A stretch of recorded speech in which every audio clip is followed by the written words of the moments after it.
Test জয়ের পর বাংলাদেশের প্লেয়াররা যেই টাকা বোনাস পেল তার মধ্যে 50% টাকা বন্যার্থীদের দিয়েছেন এবং শুধুমাত্র একটি পার্সন যিনি সম্পূর্ণ টাকা দিয়েছেন তার নাম হচ্ছে one and only Shakib Al Hasan, যেটি খুবই মহৎ কাজ। আমি এটাকে অ্যাপ্রিসিয়েট জানাই যে আমাদের বিসিবি এগিয়ে এসেছে, আমাদের খেলোয়াড়রা এগিয়ে এসেছে এবং আমরা খুব সাধুবাদ জানাই।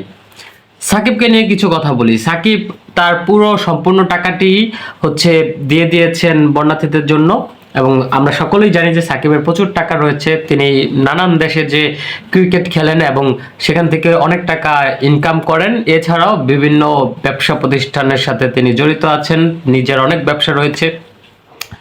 সো সাকিবের টাকার কোনো সমস্যা নাই। সাকিবকে নিয়ে যে সমালোচনা হয় এটি কেন হয় আমি আপনাদেরকে বুঝাই।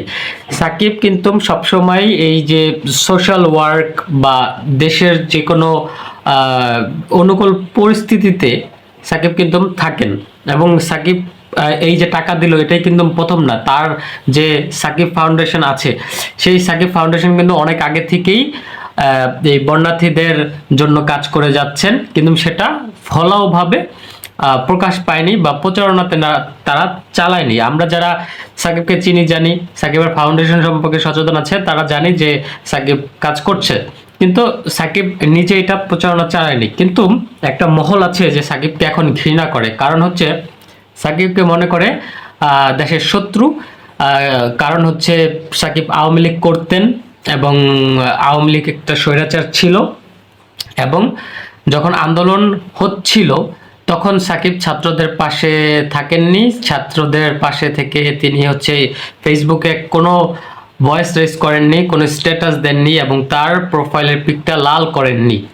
সাকিব কিন্তু আন্দোলনের সময় ছিল বাহিরে, বিদেশে ছিল, সেখান থেকে তিনি হয়তো বা কিছুই করতে পারতেন না।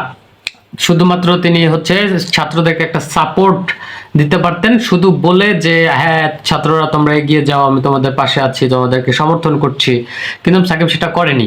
আমি এখনো বিশ্বাস করি যে সাকিব যদি তার ফেসবুকের প্রোফাইল পিকটা লাল করে দিত তাহলে সাকিবকে নিয়ে এত সমালোচনা হতো না বা সাকিবকে পুরো ভিলেন করে দেশের শত্রু বানিয়ে দেওয়া হতো না।